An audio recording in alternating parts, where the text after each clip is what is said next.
The same means, castration and extirpation, are instinctively chosen for waging war against a passion by those who are too weak of will, too degenerate to impose some sort of moderation upon it.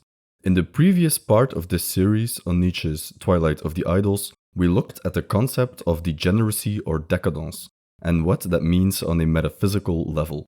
In this part, we will explore decadence through a moral lens.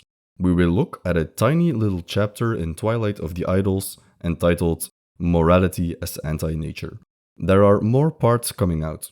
If you want to be notified when these are released, please consider subscribing to the channel and clicking the bell button. In this little chapter, Nietzsche is concerned with passions. The word passion, of course, here has a different meaning than how we use the word today. A passion is a heavy or violent emotion or human craving or instinct. Lust, for example, is a passion. So is greed. Heartbreak and anger are also examples of passions in the philosophical sense. Nietzsche will argue that a morality is defined by how it teaches us to deal with these passions. Nietzsche notes that nearly every morality thus far formulated advocates the quelling of passion. Owing to the stupidity inherent in passion, men waged war against passion itself. Men pledged themselves to annihilate it. All ancient moral-mongers were unanimous on this point. Il faut tuer la passion. It's not hard to come up with examples. The idea that impulsive emotion is bad, that unbridled lust or greed are problematic, that violent anger is rarely justified, these are all ideas that have become so commonplace they are barely questioned. Every single system of morality, from Stoicism to Buddhism to Kantian ethics, preaches either the control or the annihilation of emotions. And, of course, Nietzsche singles out one system for attack: Christianity. In particular, he cites the Sermon on the Mount, in which Jesus says with regards to sexuality, "If thy eye offend thee, pluck it out." This is the prototypical example of a morality that seeks to annihilate passion and emotion. Nietzsche takes great offense at drastic measures such as these. He calls it setting a gulf between yourself and a passion. In Wagner's final opera, Parsifal, the antagonist, Klingsor, castrated himself.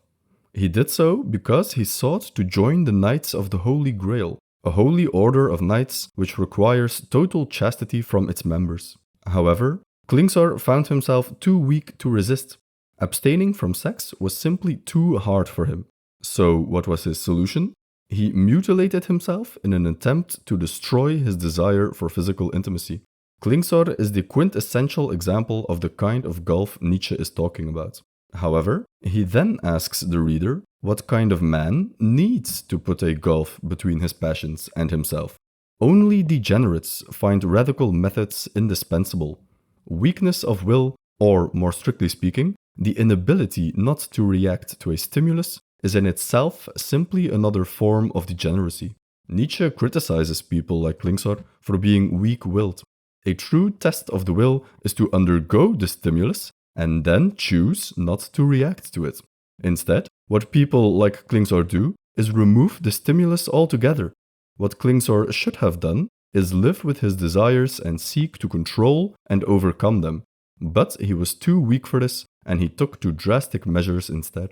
The Knights of the Holy Grail are repulsed by Klingsor all the same, and he is denied entry into the order. You do not resist temptation when you remove temptation. To resist temptation requires a strong will. To remove temptation does not. The removal of temptation is the preferred method of action for the weak-willed person. And in removing temptations from your life, you are removing nature, you are removing life itself from your life.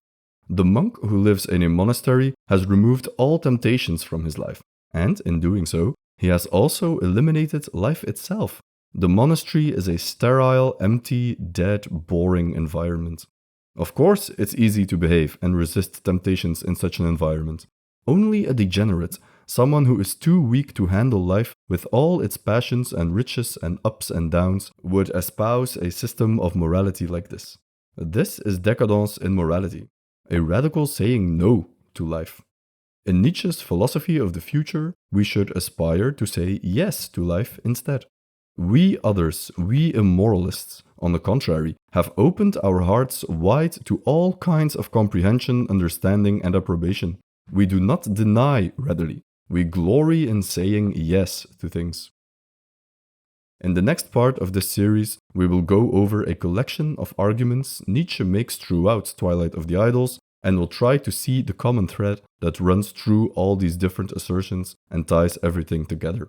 If you want to be notified when this video comes out, please subscribe to the channel and click the bell button. And if you found this video helpful, please consider leaving a comment and liking the video.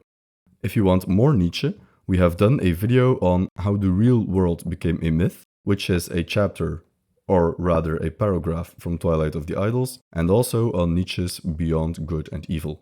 Thank you for watching, and we'll see you in the next one.